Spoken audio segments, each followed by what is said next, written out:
Welcome to the HP Palmtop Tube channel. This is the second and final video about my Palmtop SCSI bus setup.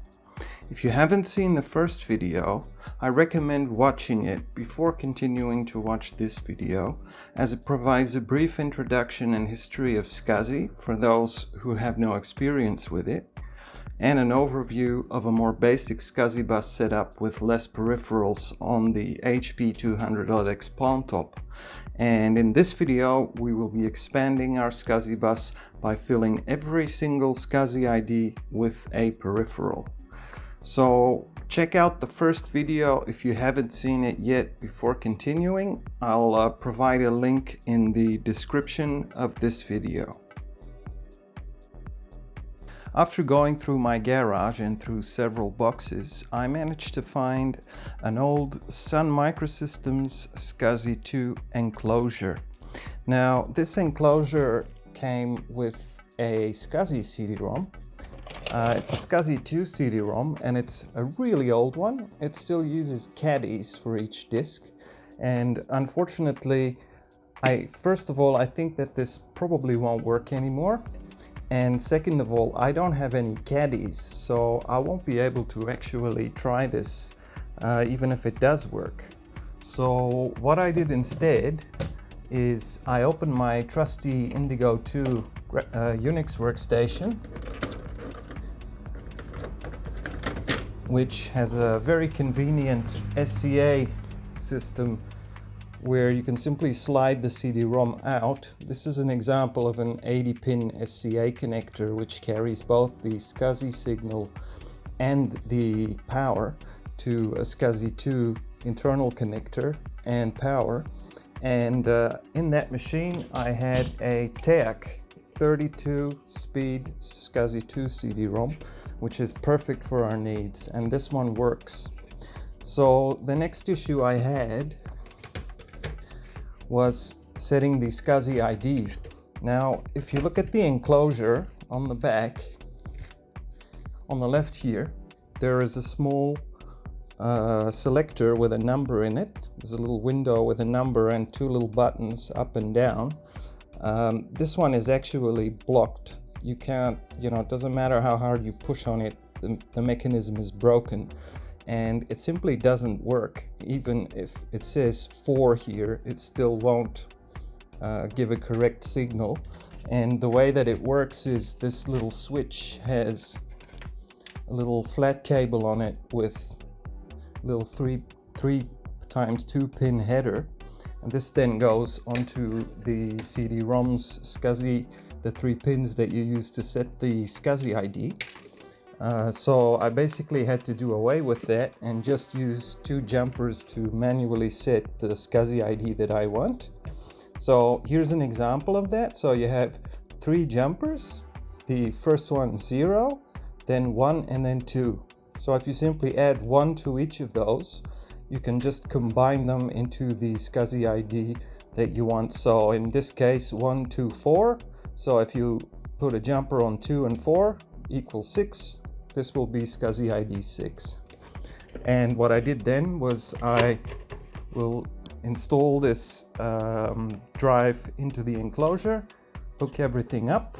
I can leave this lying around because I don't need it. The drive is set via the jumpers. And when everything is closed, I'll connect it to our SCSI bus using these 2 connectors, which are HD50 connectors. We haven't seen these yet in our setup. These are basically the smallest narrow SCSI connectors. There's also a 68-pin version for wide SCSI, and these are 50-pin high-density cables, connectors on cables, and they're basically an improvement over these really large 50-pin Centronics cables. The other option I have is I managed to find an old, it looks like a Discman or something, but it's actually a SCSI CD-ROM 2. It's powered by 6 AA batteries. You can use it as a Discman just with phones and play music, or you can connect it via the same type of connector, an HD50 cable, to a SCSI bus. Here we go. And use it as a portable SCSI CD-ROM. Now the problem with this device is that it only has an input. It does not have a SCSI throughput port, so I'm unable to use this in my SCSI chain. I can only put it at the end, and with all the different cables that I have, that is impossible. I don't have enough of these HD50 cables to put this on the end, because that's where my SCSI 2SD goes. So unfortunately, I won't be using this little portable one, but if I wanted to just have a CD-ROM connected to my HP200LX, I could just connect this straight to the SCSI controller and have a portable battery-powered SCSI CD-ROM. But we're going to be using this beast, which is a lot faster, a lot better, and will be able to be connected to the whole SCSI bus. So this is the back of our scanner, the Quatech scanner. As you can see, it has the two SCSI ports going, one going in, one going out. And if you look here, there is a little rotary switch that you can, with a very fine little flat screwdriver, change, and that allows you to change the SCSI ID from 0 all the way up to 6. Currently it's configured on ID 4. So let's have a look at the complete system, all the hardware connected to the Palmtop. So we have the 200LX, which has the Quatech EPP parallel port card connected with a parallel cable to the Linksys ParaSCSI Plus narrow SCSI 2 host adapter, which provides a parallel through port which has a Certico S2P on it, which is a general MIDI compatible synthesizer, which is connected to my speakers. On the SCSI side, it has a Centronics to DB25 cable, which is connected to the input of the zip drive. The output of the zip drive, also a DB25 connector, is connected with a SCSI cable to the DB25 input on the scanner. The DB25 output of the scanner is connected with a cable from DB25 to HD50, that very small new connector that we saw earlier on the back of the CD-ROM. And then the second port on the CD-ROM drive also has an HD50 connector on it, and that is connected to a DB25 connector to our SCSI 2SD, which is now reconfigured to emulate 4 2GB hard drives instead of 2. This here little cable being connected like this is just something I had to do because I lacked a last HD50 to DB25 cable, so I had to rig this together in this way to get the bus complete. Now the total length of the external SCSI bus is approximately 6.5 meters. Now a bus like this normally has a maximum length of between 5 to 7 meters, usually 6. It really depends on the cables you use, the quality of the cables, whether most of your cables are 50 pin or 25 pin, whether you have active termination, and just the devices that are connected on the bus. So it varies in the real world between 5 and 7 meters, but mine is just over 6 and it seems to work fine. So let's continue and see if we can get everything configured in MS-DOS so we can add these new peripherals and get them working. So let's do that now. Okay, so let's have a look at our SCSI.bat, which is a batch file that I've moved all these SCSI related commands to. It's called fromtheautoexec.bat while it boots. And as in the first video, we start off with loading the enabler for the Quatech SPP100 parallel port card and set it into EPP mode. Then we load the ParaSCSI Plus ASPI manager and driver, which will scan the whole SCSI bus and list all the devices on it and install itself as an ASPI driver, or ASPI manager as they call it. Then we load the IOMEGA ZIP 100 driver, which uses the ASPI manager to install the ZIP 100 drive, and it will assign it the DOS drive F. It also sets a few paths to the IOMEGA utility and driver directory.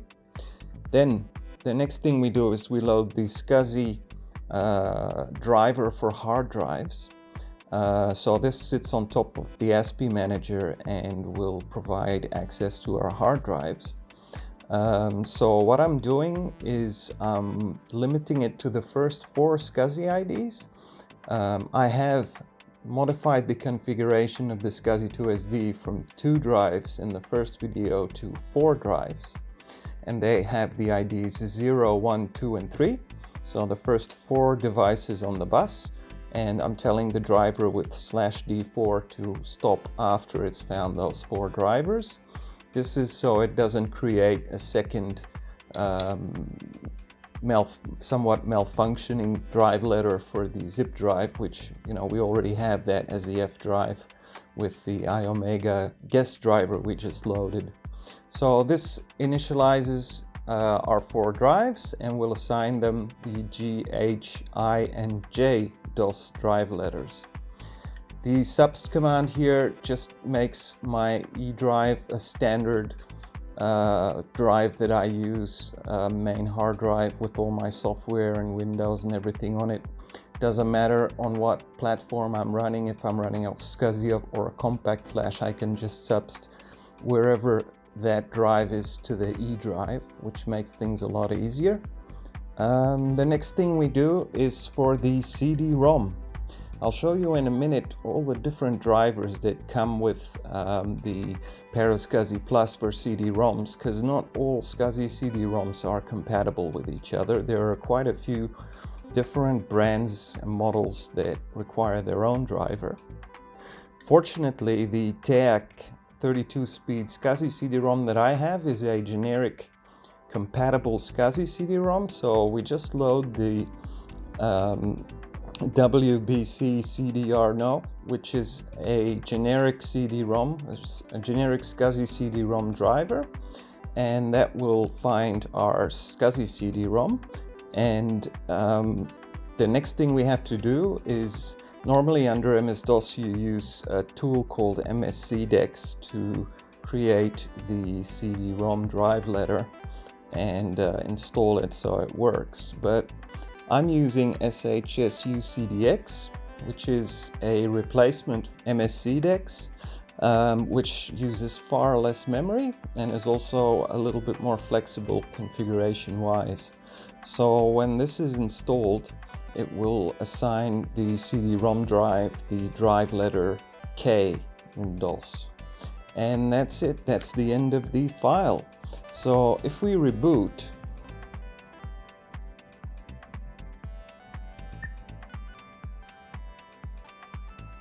now I've added pause commands everywhere so you can see what's going on. So our SPP 100 is initialized in EPP mode. Next, we have the ASPI manager / driver, and this lists the whole SCSI bus. So it scanned it and it's found all our devices. The first 4, the 0, 1, 2 and 3, are our 2 GB hard drives on the SCSI 2SD.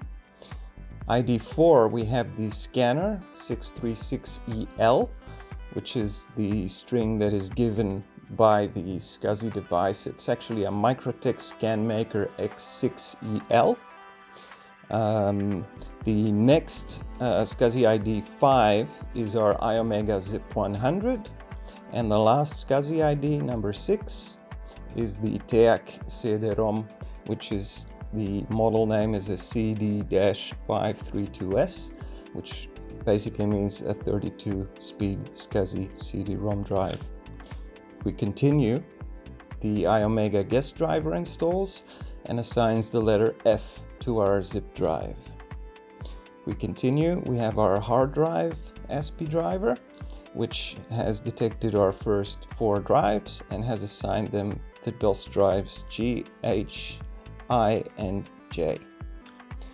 Then we continue. This is the generic SCSI CD-ROM driver that comes with the ParaSCSI Plus, and it has detected on ID6 our TX CD-ROM and installed the basically the driver for that in DOS memory. And now when we load SHSU CDX, the MS-DOS replacement, you can see that it has found the drive and it has assigned it the DOS drive letter K. And that's it. That's all we need. And now we can use all these peripherals under MS-DOS or Windows or, you know, anything basically.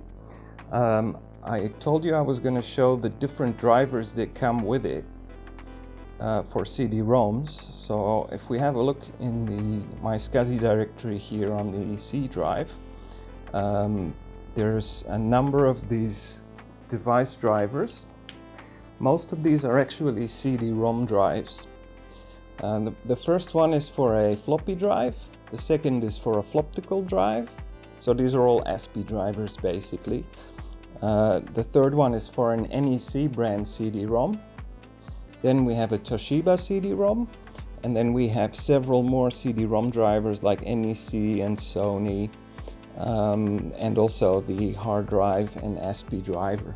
The reason why they have the file name extension .88 and not .sys is because the ParaSCSI Plus drivers disk comes with 2 versions of its drivers. The sys versions, which are for 286 and up CPUs, and the .88 drivers, which are for 8088, 8086 or higher CPUs, and those are required on the HP Palmtop because we don't have a 286 CPU, we have a 186 CPU, so we need to use that set of drivers. If we continue, we can have a look at Windows, just to see if everything is correctly identified as the peripheral it is. Let's just insert some media.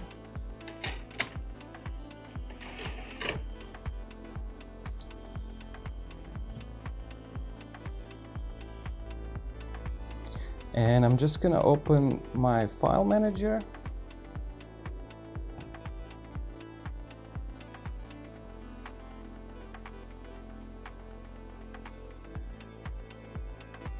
And you'll see this open up.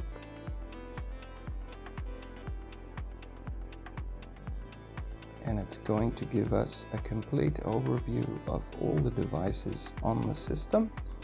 So we have our C is our RAM drive, D is the system ROM drive, which contains the applications, the TSR applications and MS-DOS 5.0. E is that substituted drive that goes to my G drive, which contains all my games and Windows and MS-DOS software. The F drive is our IOMEGA ZIP drive, which is now loading. It takes a little bit because the first time you access it, it always needs to calculate the amount of disk space free. This is my development disk, which contains several programming languages and their editor environments and compilers. The G drive is the first of the 4 SCSI 2 GB hard drives. Then we have H, I, and J, which are empty at the moment, which are the other 2 GB drives. And then the last drive here, K, is correctly identified with a little CD icon, just like the IOMEGA ZIP drive is correctly identified with a little floppy icon, which denotes that it's a removable drive, not just a hard drive. And there we go, we can access our CD-ROM. So that was my little overview of how to update the drivers in the autoexec.bat and scsi.bat files for the new peripherals, and a little overview of the drives under Windows 3.0. Next, I am going to do some benchmarking. We're going to see what the different throughput speeds are of the different peripherals. So let's do that. Okay, so let's do some tests. I've written a little DOS batch file here, which is going to first copy a 1.5 megabyte PDF file from this Quatech driver CD-ROM onto the RAM drive, onto the zip drive, and onto one of the, well, the second one of the 2 gigabyte hard drives on the SCSI 2SD. And then it's going to individually, one by one, copy those from the relevant device to the RAM drive. And it will also do a RAM drive to RAM drive copy just to get a baseline idea of the actual throughput internally of the system.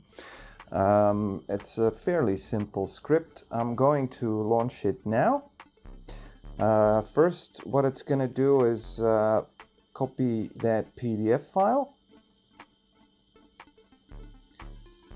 Now, since DOS doesn't have a time command to time the duration of a command like Linux or Unix has, I'm just going to manually hit enter after using the time command, but without modifying the system time. And then after the script is finished, I will add all the values up and then produce a table that will show the different throughputs that we get when copying that 1.5 megabyte PDF file from those 3 devices to the RAM drive. So it's copying, it's got 2 files copied. It's doing the last one to the second hard drive on the SCSI 2SD. And then it will prompt for a time and we will start copying.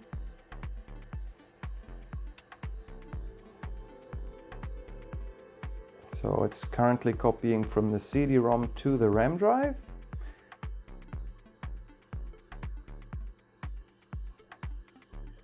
Now we're copying from the zip drive to the RAM drive.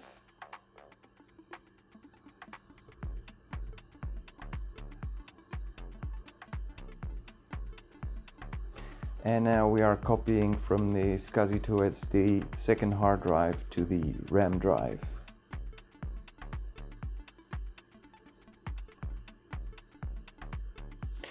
Okay, that's done. So here are the results of my benchmark. So for the baseline test, I've done a RAM drive to RAM drive, which yields about 377 kilobytes per second. This is the fastest transfer of data because it's, you know, the fastest access to a device, RAM. I've also off screen, I've done a CompactFlash to RAM drive test of this file, and that yielded 213 kilobytes per second, which kind of shows the overhead of the PCMCIA bus and the ATA interface to the CompactFlash memory, which makes it quite a bit slower.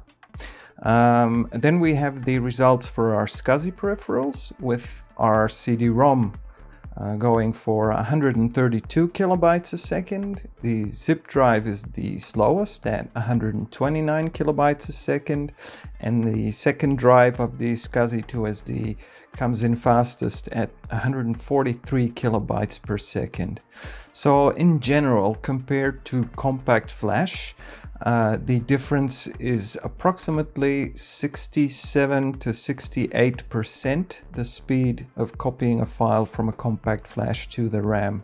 So our SCSI bus, you know, it has quite a lot of overhead because you're going over PCMCIA, then over a parallel, then to SCSI, and then, you know, that all happens in reverse again. So yeah, there's a lot of overhead going on the SCSI bus, but I think it's still very practical.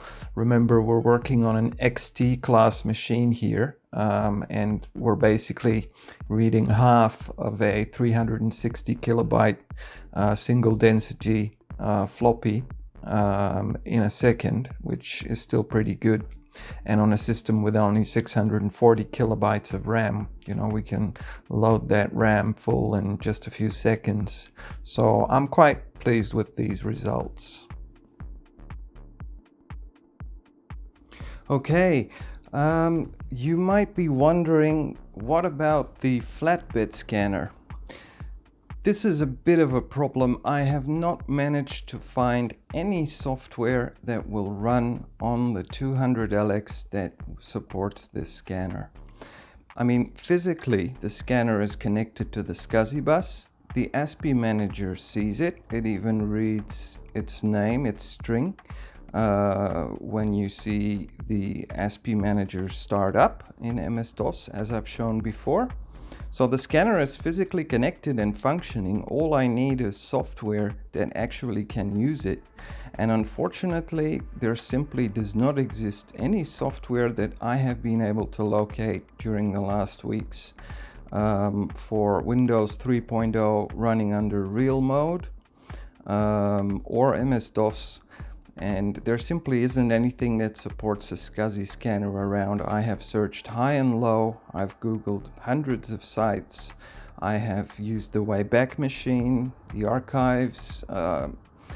There simply is no software compatible. The earliest software that I can find that is compatible with this scanner is Visioneer Paperport. I tried to install it, but unfortunately it requires standard or enhanced mode Windows, and that is simply not possible without at least a 286 CPU. Should anybody know of any software that would work, like an MS-DOS application that is pure real-time, that has support for SCSI scanners, you know, please let me know, and I might do a little follow-up video demonstrating the scanner at work. But alas, as it is, I can only connect it to the bus and show that it is connected. I cannot make any use of it at the moment. So this was the second part of the two-part SCSI video. I hope you enjoyed it. I enjoyed it myself very much making this video. I went through my garage, through many cardboard boxes to locate many of all these old peripherals and cables. And I'm really happy that I managed to connect everything together and that it all works. Yeah, it was a journey for me, and I hope that you enjoyed the videos. Please leave a like, subscribe to my channel and hit the bell icon, and leave a comment in the comment section. If you have any technical questions or any other questions, please make a comment in the comment section and I'll do my best to answer them. Thank you for watching.